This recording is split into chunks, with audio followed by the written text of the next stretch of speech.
आप लोग का मैं धन्यवाद ज्ञापन करता हूँ कि बहुत कम शॉर्ट नोटिस पे आप लोगों ने हम लोगों को अपनी बात रखने का मौका दिया। एक बात कुछ दिनों से सोशल मीडिया पे बहुत तेज़ी से हम लोग देख रहे थे कि प्रसारित हो रही थी। जयनगर के कुछ लोग अभी जो प्रस्तावित फ्लाईओवर है, आरोबी सब फ्लाईओवर उसको कह सकते हैं, जो लगभग 1.6 किलोमीटर लंबा बनेगा। तो सोशल मीडिया पे बहुत ज़्यादा ये था कि कुछ लोग इनका विरोध कर रहे हैं, कुछ लोग सपोर्ट कर रहे हैं, इस तरह का एक ट्रेंड चल रहा था। तो हम लोगों को लगा, क्योंकि कल हम लोग एक धरना भी इन चीज़ों के लिए रखे हुए हैं, तो लगा कि आज आप लोगों के माध्यम से जयनगर के आम लोगों के बीच में एक मैसेज हम लोग देने का काम करेंगे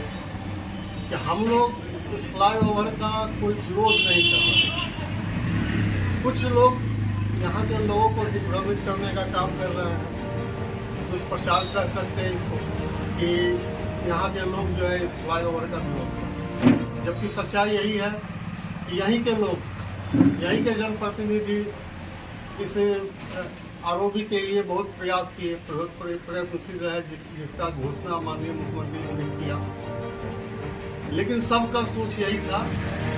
कि आरोबी, जो लोगों के दिल दिमाग में था कि आरोबी एक बनता है जो उधर से आएगा, आवागमन सुगम हो जाएगा, उधर रजिस्ट्री ऑफिस से उठेगा, सही तक गिरेगा। और शायद आप लोग को याद भी होगा कि माननीय मुख्यमंत्री जब फुट ओवर ब्रिज के ऊपर चढ़े थे, उस समय भी उन्होंने यही कहा था कि आप लोग बनाइए। और माननीय विधायक रामकृष्ण पासवान जी ने उस समय भी उनको कहा था कि सर मेरा बाबा कैसे बचेगा, तो देखिए। तो बोले अरे बाबा भी बच जाएगा, आपका शहीद तो कोई खत्म हो जाएगा। लेकिन अभी 1-1.5 महीना से जो जानकारी आई कि इस आरोबी की लंबाई लगभग 1.6 किलोमीटर लंबी है। तो जब हम लोगों ने इस बात के तह में जाने का प्रयास किया, पूरा डिटेल हम लोग के पास ऑफिस में मिला। इसमें इसका डीपीआर नहीं, इसका जो लेआउट बना हुआ है जगह का, वो जीएडी जिसको बोलते हैं, हम लोग को मिला। जीएडी का जब हम लोगों ने अध्ययन किया तो उसमें पता चलता है कि हम लोगों का शहर की लंबाई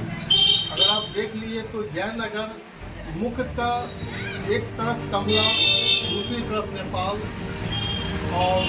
पश्चिम की ओर रेलवे, एकदम सीमित दायरे में जयनगर आज से नहीं वर्षों से जयनगर का यही रूपरेखा रहा।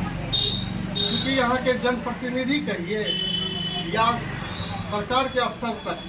हमारे जो भी निर्वाचित प्रतिनिधि यहाँ के रहे हैं, वो जयनगर के समुचित विकास की ओर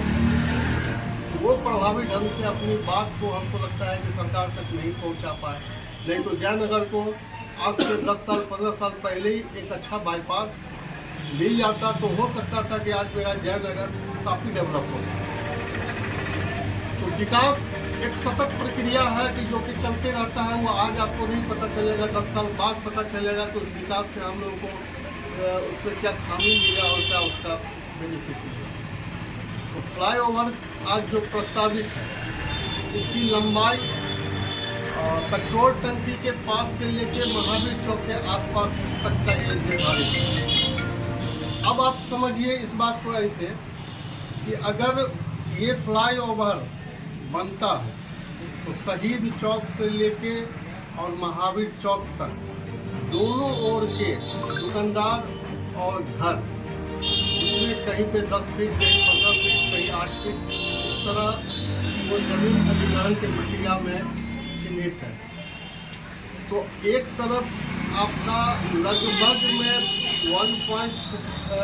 1.2 किलोमीटर का शहर है, उसमें मान लीजिए 40% मार्केट आपका अगर अधिग्रहण के कारण फुट होगा ही, लोग विस्थापित होंगे ही, तो एक बसे बसाए शहर को ये उजाड़ने की मैं इसको साजिश समझता हूँ। हम लोग का प्रयास अभी तक इस सरकार के स्तर पे हो, मंत्री के स्तर पे हो, विभाग के स्तर पे हो, स्थानीय प्रशासन के स्तर पे, हम लोग बातचीत में और मिल के जो ज्ञापन है यही दे रहे हैं कि इसकी लंबाई कम की जाए। अलाइनमेंट में अगर सुधार करने से अगर शहर मेरा बच जाता है तो शहर को बचाते हुए इसे बनाया गया। वैकल्पिक रूट भी हमारे पास है, जैसे अगर इसको बांध से कनेक्टिविटी मिलती है तो क्या होगा कि बड़ी गाड़ी आजकल जो अपना बांध का डेवलपमेंट का वर्क जो चल रहा है उसमें जयनगर से झंझारपुर इसको कालीकरण किया जा रहा है, और भविष्य में योजना भी है कि इसमें बड़ी गाड़ी भी, अभी भी तो बड़ी गाड़ी चलती है, तो अगर मान लीजिए कि हम इसको अगर बांध से कनेक्ट कर देते हैं तो बड़ी गाड़ी तो वैसे ही बांध से कनेक्ट होकर वो हाईवे में मिल जाना है, और छोटी बांध से बाजार में पहुंचने के लिए मुश्किल से 2 से 3 मिनट का, तो अगर वो भी वैकल्पिक मार्ग को अगर अपनाया जाए तो मुझे लगता है कि हमारा बाजार जो है बिल्कुल बच जाएगा। दूसरा क्या है कि अगर एक बाईपास का अगर निर्माण कराया जाता है तो उस स्थिति में भी बड़ी गाड़ी का डाइवर्सन जो है आराम से जो है NH में जोड़ा जा सकता है। जिनको लबनिया जाना हो तो लबनिया चले जाएंगे, जिनको बासोपट्टी जाना होगा बासोपट्टी शहर से भी जो है ट्रैफिक लोड भी कम हो जाएगा। और वर्तमान जो स्वरूप अभी है ये फ्लाईओवर, इसमें आप इस बात को सोचिए कि आज महावीर चौक से कुंवर सिंह चौक हमेशा जाम की स्थिति रहती है, और अगर ये फ्लाईओवर में अगर लोग पटना पेट्रोल टंकी से लोग आते हैं और महावीर चौक पे गाड़ी उतरती है, उसके बाद आप ट्रैफिक लोड की व्यवस्था देख लीजिए, तो मुझे लगता है कि आने वाले दिन में यहाँ के लोग, यहाँ के शहर के लोग बिल्कुल परेशान हो जाएंगे, और फिर वही प्रक्रिया होगी कि जब बीमारी बढ़ता है तो इलाज भी खोजा जाता है। तो आज आधे शहर बर्बाद हो रहे हैं, कल उस बीमारी को दूर करने के लिए हो सकता है बाकी आधे शहर को भी चौड़ीकरण किया जाए या कुछ और प्रक्रिया किया जाए। तो कुल मिला के मेरी शहर का स्थिति ये है कि ये जो विकास आज दिख रहा है, ये अभी तो नहीं पता चलेगा 5 साल में ये विकास शहीद चौक से लेके और महावीर चौक तक दिखेगा, फिर अगले 5 साल में दिखेगा कि वहाँ से वहाँ, तो फिर आपका शहर बचा क्या। नए जगह डेवलपमेंट होना चाहिए, कौन कहता नहीं होना चाहिए, हम लोग भी कहते हैं कि शहर का विकास होना चाहिए, लेकिन आपका जो धरोहर है, जो पुरानी शहर है, उसके बचाते हुए विकास कीजिए। उसके लिए आप मास्टर प्लान बनाइए, तो नहीं विकास होगा। आप आज अगर एक बाईपास बनाते हैं तो आपका रिहायशी इलाका कितना डेवलप होगा, स्वाभाविक है रिहायशी इलाका डेवलप होगा तो वहाँ मार्केट भी डेवलप होगा। तो हम लोग इन्हीं सब बिंदुओं पे सोचे कि आप लोगों के माध्यम से एक के बीच मैसेज चाहिए, जाना चाहिए कि हम लोग, आपका क्या प्रोग्राम है? हम लोग का कल एक प्रोग्राम है कि हम लोग इस अलाइनमेंट में संशोधन के लिए एक शांतिपूर्ण धरना का आयोजन किए हुए हैं, और उस धरना के माध्यम से एक मांग पत्र वरीय पदाधिकारी, स्थानीय पदाधिकारी से लेकर वरीय पदाधिकारी को ज्ञापन देंगे कि ये सामूहिक मांग है, और ये 2-4 लोगों की बात नहीं है,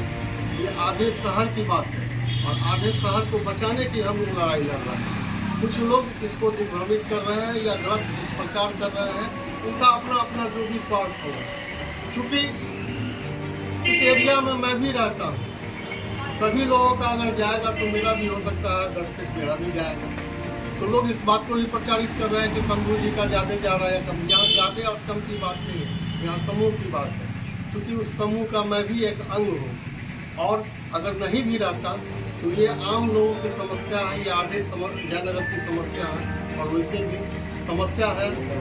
हमसे जहाँ तक जो बन पड़ेगा मैं प्रयास करूँगा।